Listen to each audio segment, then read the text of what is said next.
Right, so welcome along to this new edition of the Long Haul podcast where myself and Gavan are reviewing last night's epic encounter of Katie Taylor versus Amanda Serrano. Katie, of course, coming out on top in an epic battle. Myself and Gavan are only after about 3 hours sleep. Gavan, of course, writes for the 42.ie. He was writing all night. I was doing a bit for balls.ie and the longhaulpodcast.com. But we're here anyway to review the fight before Gavan catches a flight home. Gavan, the greatest boxing fight in women's female boxing history. Did it live up to expectation? Yeah, it literally was, I think, the greatest boxing match ever to take place between two women, at least in the professional ranks.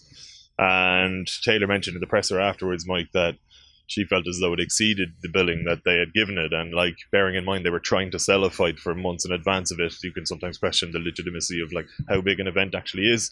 And when you're on site then last night, you actually realised the true magnitude of it. Not only the two protagonists and how legitimately world class they are and skilled they are, and the battle both of them showed in 10 rounds of absolute war, but equally 19,000 people, the Irish and the Puerto Ricans, amalgamating to create one of the best atmospheres I've ever heard in any sporting arena, probably the best boxing atmosphere I've ever heard.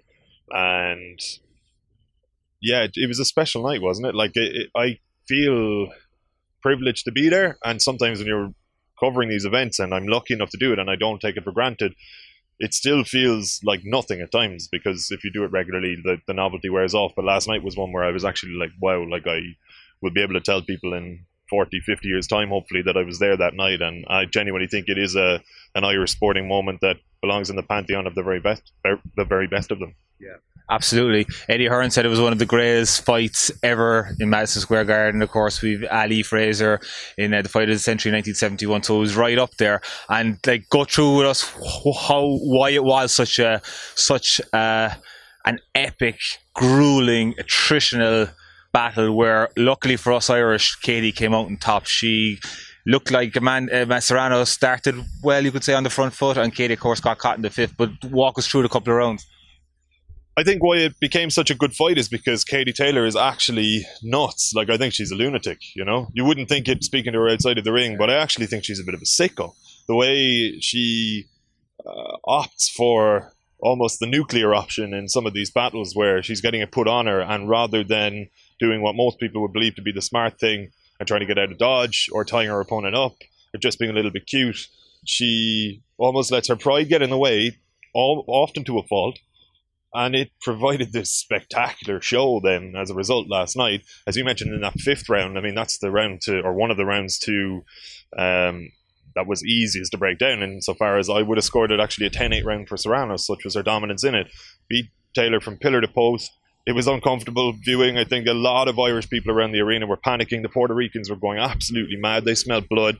And the fact that Taylor didn't touch down is testament to not only her character but her conditioning. Like, bear in mind her trainer Ross Enamai, that's his background, or that's at least his probably predominant level of expertise, area of expertise, and he's taken a lot of flack in her recent fights for what have been very flat performances by her own standards.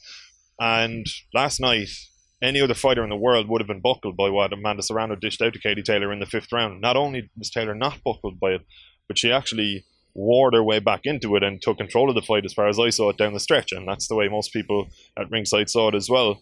So I think it's Taylor's penchant for a tear-up, as she puts it, often makes for a spectacle, but equally, like, just two fairly evenly matched fighters. They're very different fighters. They have different strengths and different weaknesses, but those two styles blended together magnificently to just create, like, it was a fight for the ages. And do you know what? Whatever about where it ranks in the great Madison Square Garden fights, I would have to say it's right up there, because I don't think boxing gets much better than that.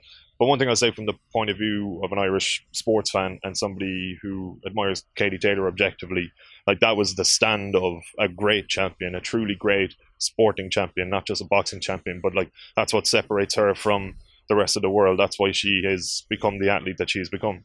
Yeah, you say she's nuts. You look at her demeanor; she's always softly spoken, as we know, and she just finds this courage, this energy, and it's almost recklessness at some stage. In the sixth round, she was leaning forward into. She was getting a beat down again in the sixth round for many exchanges, and she was almost falling into Serrano as if she was just take me, and she just exhaustion, I think, Mike. You know what I mean? And like, one thing I'd say about the sixth round is she actually landed a fair bit of her own work as well. Like, which, when you consider how bad the fifth round was for her, again, your instinct as a trainer would be to tell her, get on your bike for the next round, get the blood flowing again. Not literally, but it's almost like trying to rediscover a little bit of solidity in your legs and just, shake yourself out and hope that you're not concussed or going to remain wobbly for the next couple. And Katie, again, just sort of went for it. Like, she tried to almost set the record straight in that round, and it might have cost her again because she did swallow some big shots. As you mentioned, she was kind of falling forward, I think, because she probably still wasn't fully right from the previous round. But at the same time, she landed a couple of, if memory serves, a couple of straight rights down the pipe that probably belied the state that she was in. You know what I mean? And again, it's that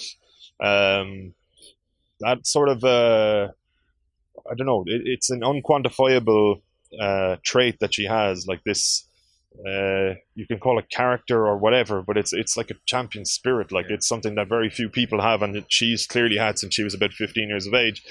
She refused to be denied, and she willed that fight in her own direction, which it's not even a sort of a tangible thing. It's actually hard to describe, and yet when you're watching it, it almost makes sense. It's almost, you see the human spirit in her. And that's not, again, not to take anything away from Amanda Serrano, because in the 10th round, when they're going absolutely rock'em at each other, Serrano actually looked like she was out on her feet a little bit. Like, the Irish were going nuts. Suddenly, it was like the Irish smelled blood, and there was an opportunity there for Taylor to win it by stoppage, which would have been amazing.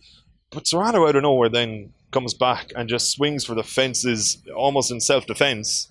And, you see this, like, that 10th round is going to go down in boxing legend. I'm pretty sure that's one of the great rounds that is one of the great rounds to take place in Madison Square Garden, and the best round of women's boxing I've ever seen, because as much as it was almost desperate from both, the quality was still there in some of the shots where you were just thinking, how have you even produced that at this moment after 18, 19 minutes of trench warfare? Total slug at the end. Did you see a way back for Katie at all in the fifth and sixth round? No, I didn't. And I probably should learn to trust her more at this point. No, in fairness, the fifth round was so dramatically one-sided that it was very difficult to make the case for Taylor coming back into it. What did you think yourself when you were watching it? Do you kind of give her any shot of pulling it out from there? I thought she was a second away from being hit with another shot to be flattening her back on the canvas, or the ref was going to stop it. That's how bad of a beatdown she was getting at that time. Yeah. How I couldn't see any way back for her. I couldn't see how she could regroup and pick off those rounds, which she did. I think there was 3 judges. It was a split decision, but they were unanimous in the last 3 rounds. All went to Taylor. Championship rounds, it's a cliche, but there's a reason why coaches really make that emphasis to their fighters, is that not only do you need to win individual rounds. I mean, Serrano, you could argue, created the perception that she was winning the fight based on that 5th round, even though it was actually probably close on the scorecards. Yeah. But winning the fight down the stretch and winning those championship rounds, it does create the sense that you've won the fight as well. So, I think the reason why there isn't more contention around this decision, and I've seen very little. The only sort of people I've seen complaining about the scores are Jake Paul, I don't really, who cares, and a lot more people who sort of don't understand boxing, Like, Paul tweeted out the CompuBox stats, I think, like total punches landed, and it's like, that's not how the sport is scored. It's scored on a 10-9 basis, round by round. And I think the fact that Taylor did seize control of it down the stretch into the championship rounds meant that by the end of it, when she was announced the winner, it was like, yeah, Jesus, like, she did it, and it sort of felt as though she was going to do it very late on. So I'm glad of that, because we've had fights of hers in the past. The first Delphine Pursoon one, where everybody was up in arms, or so many people were up in arms, both sides of the Atlantic, about the decision. I scored that fight a draw that time at MSG in 2019, but last night I didn't think it could be disputed that Taylor had won the fight. It was incredibly close. I would have had it 95, 94, because I would have scored the fifth round 10-8 to Serrano as well. And yet, I thought there was a clear winner. I don't think you could make the argument for Serrano winning the fight, bearing in mind that boxing is scored round by round. Yeah. And we were at that fight as well, Gab. That was the last time she fought. Delphine scooted out. She bolted from the arena. Last night, Serrano was gracious in defeat, and so was her backroom team, bar Jake Paul maybe. But you could see both camps at the end. There's been a bit of history there. Yeah. They didn't take it really as a loss. They were just accepting of the magnitude of the actual event and what they just saw. Yeah, you've actually summed it up perfectly. I think that was the impression I got from them, was to have played such a significant role in it. And for Serrano as well, to have fought in front of so many Puerto Ricans, people over from Brooklyn, but equally I think a few hundred up from Puerto Rico itself. It must have been special for her. Like, she's sought that sort of recognition for the entirety of her professional boxing career, and it's only since Taylor has come along that she has, and I don't mean this in a demeaning way, but that she's been able to almost latch onto Taylor's name and make a name for herself, even though her quality was always commensurate to gaining far more attention. So, like, for her to have played a 50% role in a fight of the year contender against a truly great champion, and to have almost won it, to know that you will probably, if you want to have an opportunity for a rematch where you can make, I don't know, $1.5, $1.6 million, something in that region, I suppose you wouldn't be too disappointed, would you? Like, it's just, I think the overwhelming emotion in everybody was that this was a special thing to witness, and I thought the overwhelming emotion from Serrano was that it was a special thing to be directly a part of. Last word, I know you're running to Newark Airport, Gav. Eddie Hearn is saying it, Katie is saying it, Crow Park. Do you think that will happen? Do you think she'll sell out Crow Park, or what do you think is the next move for Katie? I don't know if they'll do it next, but I think it's on the cards now for the first time in a long time. 4 or 5 years, it was an impossibility, just due to professional boxing's inextricable link to gangland feuds in Dublin especially, and people can read up on that. if I get into it properly, I will miss the flight. But I do think for the first time, with Daniel Kinnan under pressure, with MTK Global out for the count, they're taking this seriously, the prospect of going to Dublin. Whether or not she sells out Croke Park, I think if you bring 4 or 5, maybe 6,000 Irish people over to New York for one of your fights, there is a chance you could probably pack out Croke Park near your hometown and where you're a national hero. So the only way to top last night is to do it at home, isn't it? And I think that's the natural progression. And you know what? I would love for it to be a way for her to bow out, but I don't think we're going to be having that conversation quite yet. Yeah, she said she's not going to retire anytime soon. I'd almost feel let down if she went to Croke Park. I want all the Katie fights here in Madison Square Garden, but it is what it is. Gavin, thanks very much. And if you want to catch up Gavin on the 42.ie, all his fantastic reports are up on the 42.ie. That's Gavin Casey. Thanks for listening.